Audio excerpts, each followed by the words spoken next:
Sveiki, tai šiandien kalbėsime apie vektorius. Tai prieš vektorių skyrių yra prisimename skyrelis, kuriame mums primena, kas yra postūmis. Tai postūmis yra tiesiog kokio nors objekto, tarkim taško, tiesies ar figūros pastūmimas kokią nors kryptimi.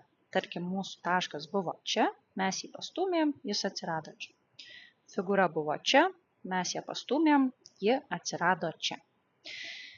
Tai turim užduotį, kurioje reikia atlikti postūmio transformaciją. Transformuoti mūsų tašką, kažkur jį perkelti. Tai tarkim, turim tašką A, kurio koordinatės yra 2 ir 1. Taškas B, kurio koordinatės yra -4 ir 3. Tai žinom, kad pirma koordinatė yra x, antra koordinatė yra y.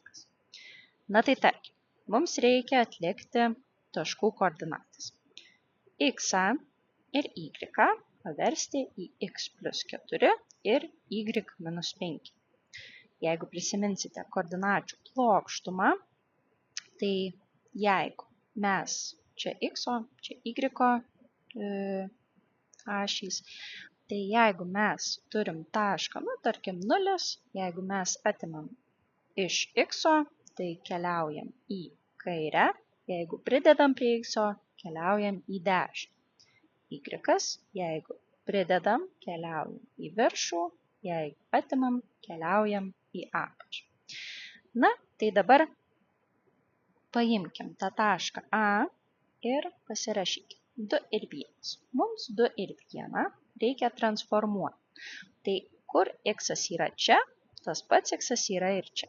Tai mums reikia prie dvejeto pridėti 4. 2 + 4 gaunam 6. Kur y yra čia, y yra ir čia. Tai iš 1 atimam 5, gaunam -4. Lygiai taip pačiai ir su tašku B. -4 ir 3. Atliekam transformaciją. Čia buvo -4, čia irgi yra -4. Tai -4 + 4 gaunam 0, o y vietoje 3, -5, -2. Tai taip yra atliekama postūmio transformacija. Na ir galime tada keliauti toliau prie vektoriaus. Vektorius. Tai mūsų vadovėlyje sako, kad tai atkarpa turinti kryptį. Taip pat galima ir pasakyti, kad tai atkarpa, kurios nurodyta pradžia ir pabaiga. Na tai tarkim, turim kokį nors vektorių, tarkim, 2 taškus pasižymėm, tai bus A, B. Tai pirmiausia, vektorių pradedam rašyti nuo pradžios taško, kur mes buvom ir kur keliaujam. Tai pradžios taškas A, pabaigos taškas B. Galime ir lygiai taip pačiai pažymėti tuos taškus, tik tais nurodyti kitą kryptį. Dabar mūsų pradžios taškas yra B. Tai keliaujam nuo B iki A. Rodiklė taip pat nurodo, nuo kokio taško keliaujam prie kokio. Tai pirmu variantu mes keliaujam nuo A iki B, antru variantu nuo B iki A. Vektorių taip pat galim žymėti ir viena raide. Na tai tiesiog vektorius A. Nieko labai per daug ir neapibrėžiu.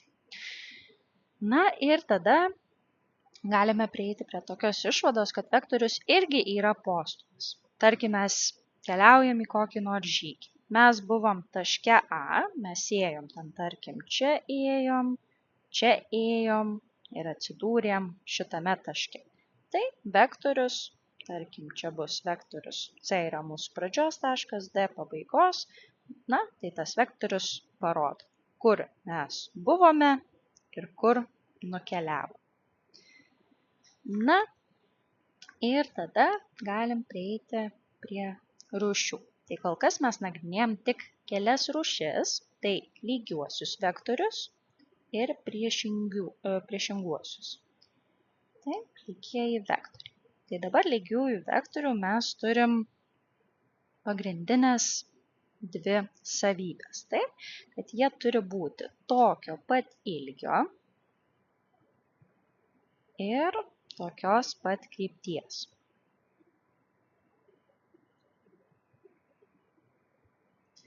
Taip, tai tarkim, mes turim vektorių A, taip, vektorius A ir turim vektorių B. Tai vektorius A yra lygus vektoriui B, nes jie yra ir tokio paties ilgio, ir tos pačios krypties. Tad galima padaryti tokią išvadą, kad ir kur aš perkelsiu vektorių, tarkim, aš paimu kitą vektorių C, jis yra tokio pat ilgio ir tokios pat krypties kaip A ir B. Tai reiškia, jis irgi yra lygus. Tai kad ir kur aš parašysiu vektorių, galiu, kad ir tarkim čia, jis visada bus, jie visi yra lygus. Tai tiesiog galim perkelti tą vektorių, nekeisdami jo ilgio ar krypties, visą laiką gausim tą patį vektorių. Na ir tada sekančią rūšį, kokią mes turim vektorių, yra priešingieji vektoriai. Tai priešingųjų vektorių, priešingieji ir lygieji vektoriai turi vieną bendrą savybę. Jie abudu yra tokio pat ilgio, tačiau priešingieji vektoriai turi skirtis kryptimis. Tai tokio pat ilgio, bet priešingų krypčių. Tai tarkim, mes nusibraižom vektorių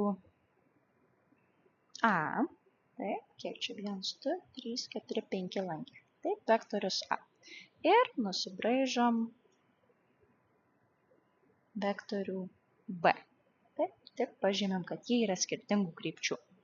Tai mes ir galim pasakyti, kad vektorius A ir vektorius B yra priešingi. Tačiau kaip mums tai užrašyti raštu? Taip, matematiškai tiksliau. Tai tarkim, mes turim skaičius 5 ir -5.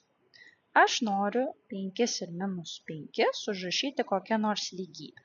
Na tai tiesiog paimkim ir pridėkim minusą. Ir gaunam tą patį. Minusas su minusu sudaro pliusą. Tai lygiai taip pačiai ir čia. Vektorius A bus lygu minus vektoriui B. Arba jeigu aš pažymiu, kad tarkim čia yra AB, čia yra BA, tiksliau, ne taip užrašiau.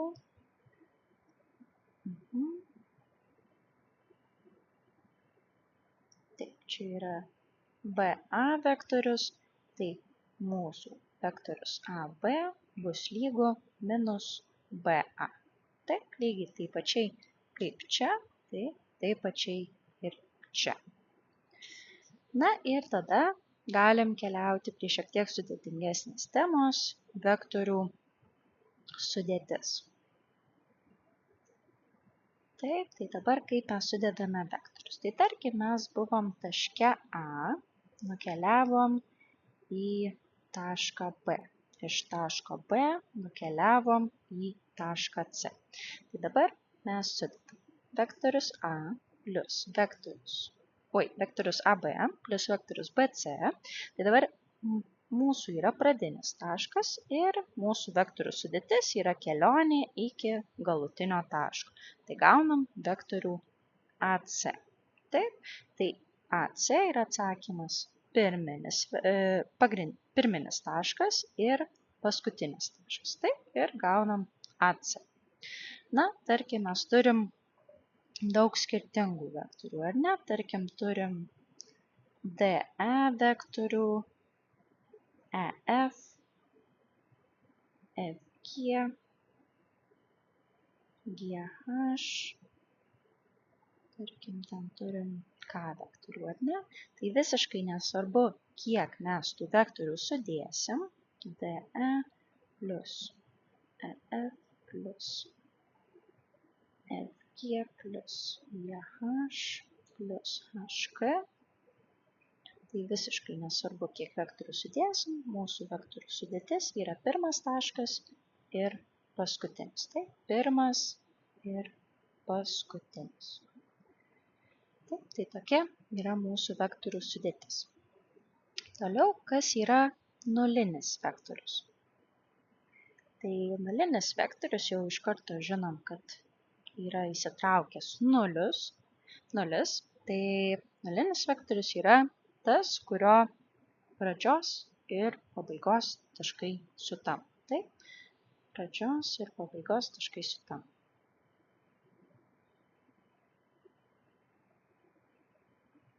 Tai mes tai galim pavaizduoti paprasčiausiai 4 vektoriais. Taip, aš paimu vektorių A, vektorių B, vektorių C ir sugrįžtu į pradinį tašką su vektoriu D. Tai vektorius A plus vektorius B plus vektorius C plus vektorius D gaunam nulinį vektorių. Nes kur mes buvom, ten ir sugrįžom. Na ir galima taip pat pavaizduoti tokią vektorių sudėtimi. Tarkim, turėjom vektorius AB, nukeliavom iš taško A į tašką B ir atgal iš taško B grįžom į tašką A. Tai AB plus BA gaun mūsų pirminis taškas buvo A, paskutinis taškas A. Mes niekur nenukeliavom, tai reiškia gaunam nulinį vektorių. Grįžom ten, kur buvom. Na ir tuomet lygiagretainio taisyklė. Tai dabar mes galime visada vektorių sudėti, jeigu jie yra sujungti nuosekliai. Nuosekliai tai reiškia vienas į kitą, vienas paskui kitą keliauja. Tai tarkim, nusibraižykim 2 vektorius, kurie nėra sujungti nuosekliai. Taip, turim vektorių AB ir vektorių AC. Mums dabar reikia sudėti vektorių AB ir vektorių AC. Tai vektorius AB plus vektorius AC.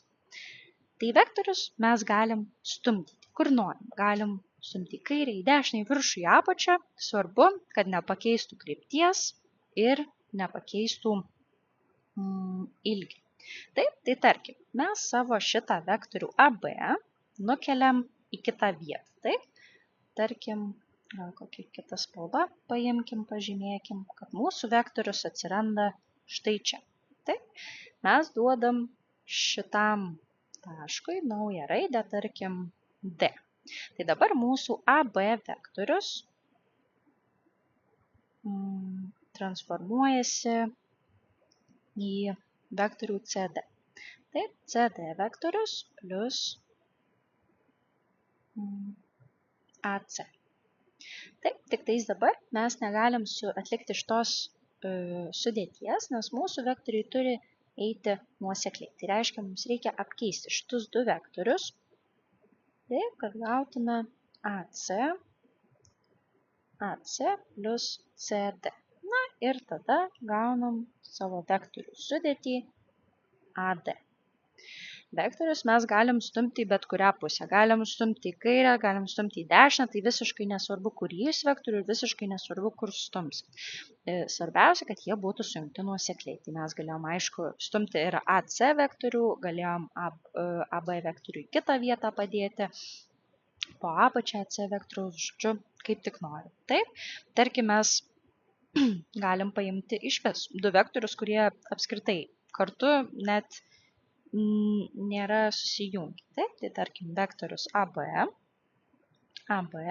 ir tarkim vektorius DC. Taip, vektorius DC.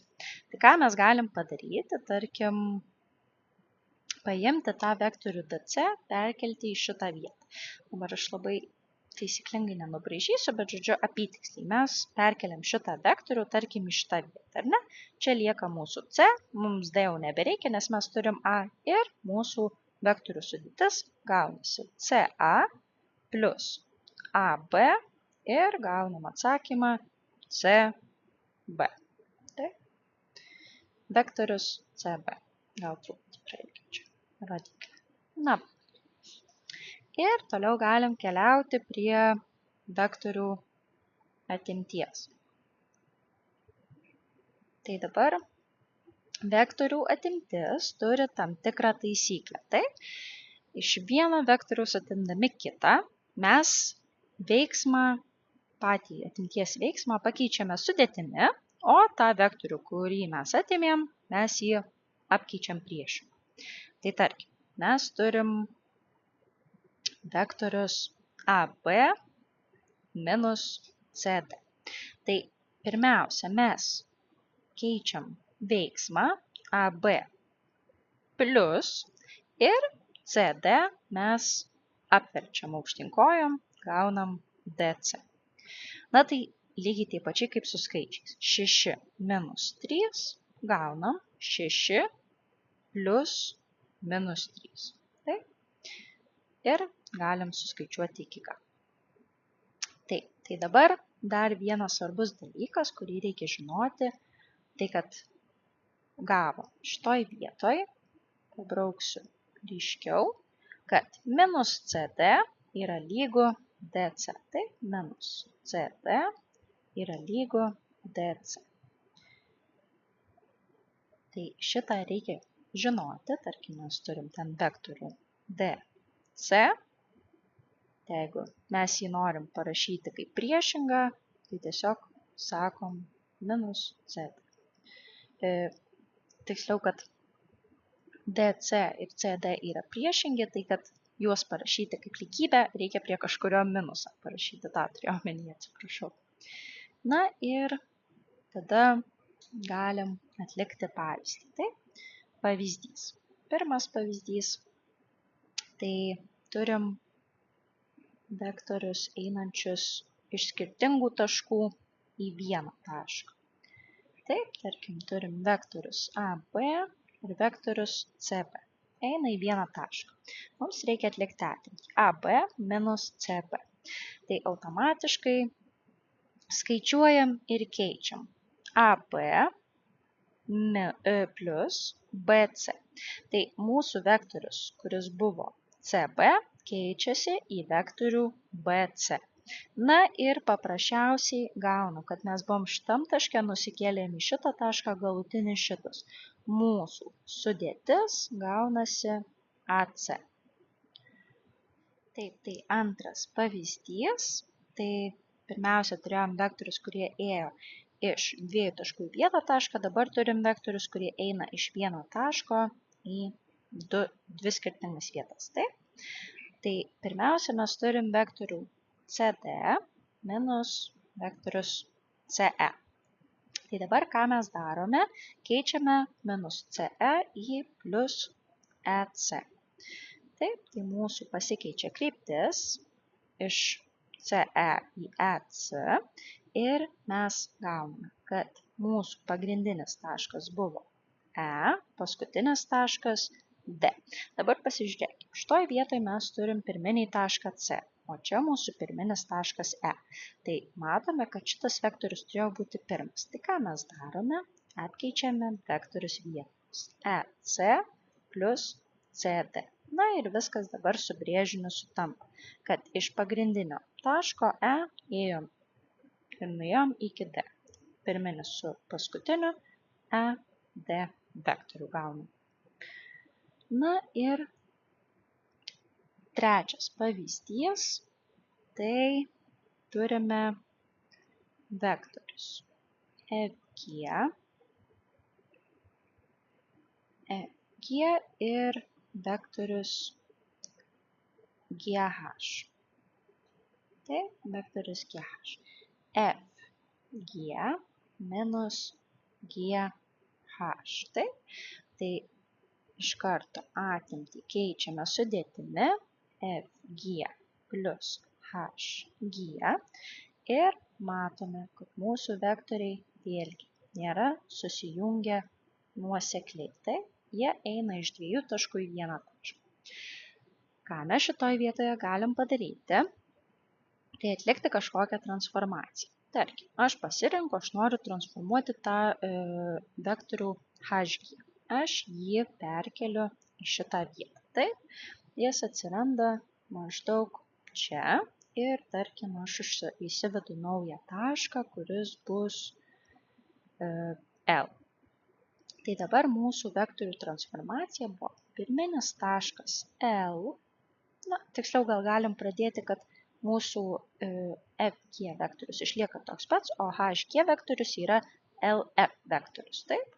Tai galime matyti. Pradinis taškas buvo L, dabar L nebėra pradinis taškas, tai ką mes padarom? Apkeičiam vektorius. Taip? Ir tuomet, atsiprašau, suklydau, ir tuomet mums viskas susideda teisingai. Taip? Pirminis taškas, paskutinis taškas gaunam LG. Taip?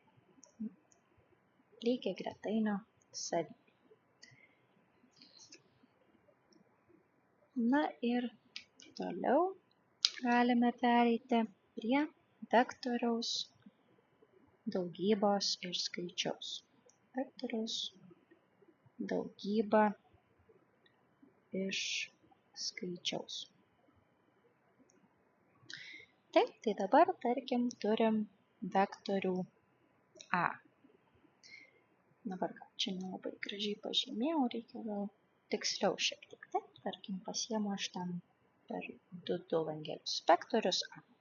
Jeigu aš sudedu du tokius pat vektorius A ir A, vektorius A, tai aš gaunu vektorių 2A. Taip, tiesiog du kartus sudauginu tą patį vektorių. Prailginu. Du kartus prailginu.